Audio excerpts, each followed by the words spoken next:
2020 has seen record inflows into gold ETFs amid the global economic downturn. Meanwhile, gold is on a little bit of a bounce back today, having lost 2 days of ground. That was after a strengthening greenback softened the outlook for gold. With me to discuss the outlook for prices is John Reade, Chief Market Strategist at the World Gold Council. John, great to speak to you. I mean, on the one hand, we're seeing this major economic downturn, but on the other hand, we're seeing this sharp rally within US equities.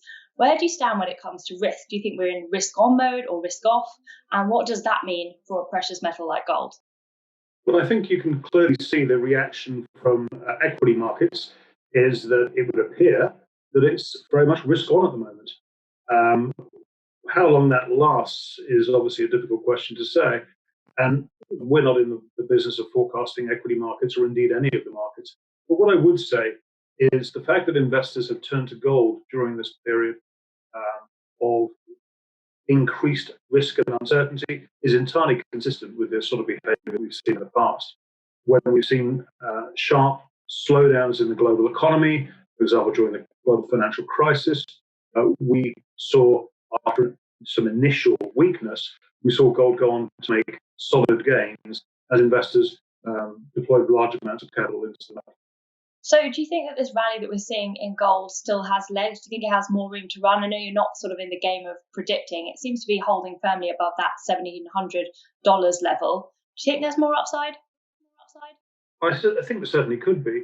If you look at where gold's traded in the last 3 or 4 weeks, it's traded relatively tightly, and in fact in a decreasing range week on week. So some technical analysts talking about a pennant or a flag formation, and that suggests that when gold breaks out of that, it'll have a decent move.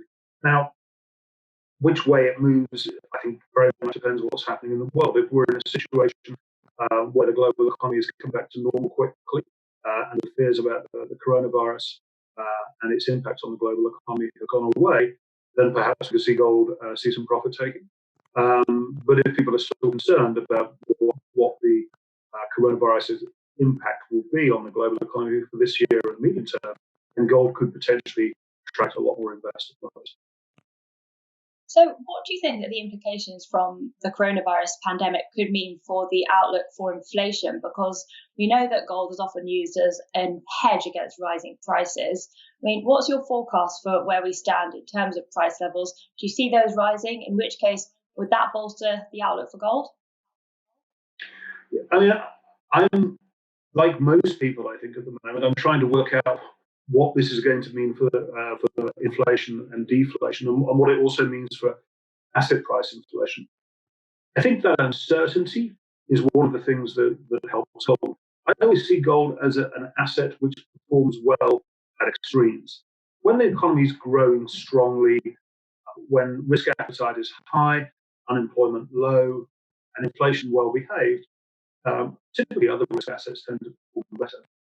But when inflation is very high or very low, when we're in a period of uncertainty, then typically gold tends to do well under those circumstances.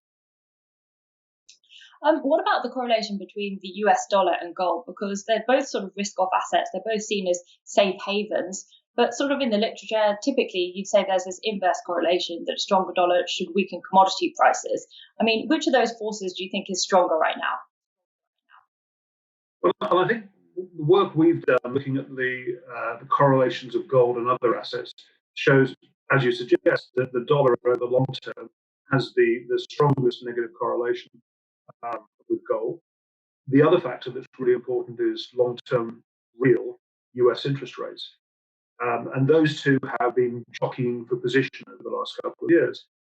And in fact, the relationship, the inverse correlation between gold and dollar has weakened somewhat. What seems to have been more important, and this goes back to certainly the last couple of years, is that the expectations of growth and economic strength that you could say are reflected in real interest rates has the biggest impact on gold. And as we've seen real interest rates decline, we've seen the gold price move higher. Now, if we're in a strong, growing global economy, I expect real interest rates to be much higher than they are now. If we're going to languish in a protracted period of weak economic growth, even after we're over the short-term impact of the coronavirus, then I suspect that the bond yields real bond yields, I should say, will trade negatively for quite a length of time. And that's likely to be the dominant factor that drives gold. So if there's one thing I want to look at to think about what's happening in gold at the moment from financial markets, I don't want to look at the dollar. I don't want to really look at the equity market. I just want to look at real 10-year US yields. Yeah, I mean, also we've talked a bit about sort of the demand side when it comes to gold, and clearly that's there. You said gold performs well in sort of times of extreme, and that's certainly where we are now. There seems to be the demand. What about the supply? Is there the supply to meet that additional demand? Well, I'd qualify what you said just in one way. There's no doubt that investment demand for gold is pretty strong at the moment. I mean, you mentioned the strong inflows that we've seen into ETFs this year. On the other hand, we are seeing weak consumer demand. So if you think about what normally is the biggest market for gold, it goes into jewelry, particularly in China and India.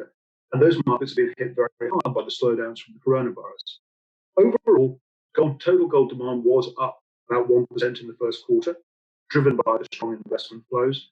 But it wasn't up more than that, as I say, because of the weakness that we saw in the consumer markets. All right, and just very finally, what's your kind of outlook for the global economy? I know it's pretty much an impossible question. There's been a lot of debate about the shape of the recovery and whether we could be heading towards a recession or whether it's going to look more like a depression, because obviously where you stand on that will have implications for the outlook for gold. It's interesting because we're in the process of updating a valuation tool, which we call Quorum, which is hosted on our website. And one of the things that we do with this valuation tool is we take external forecasts of economic growth from an organisation called Oxford Economics. And we're looking through their new scenarios that they've given us, which they've updated after the impact of the coronavirus. And there's a number of different shapes to those scenarios. Most of them are a V shape of one form or another, but there is a scenario which is looking more U-shaped. I'd like to think that we get a V-shaped recovery in the global economy. I have savings and investments, and I have children as well, and it would be great to see the global economy recovering from what has been a pretty sudden stop. But the concerns that I have as we look at how countries are struggling to exit the lockdowns around the world is that we will see something which is more U-shaped, V-shaped.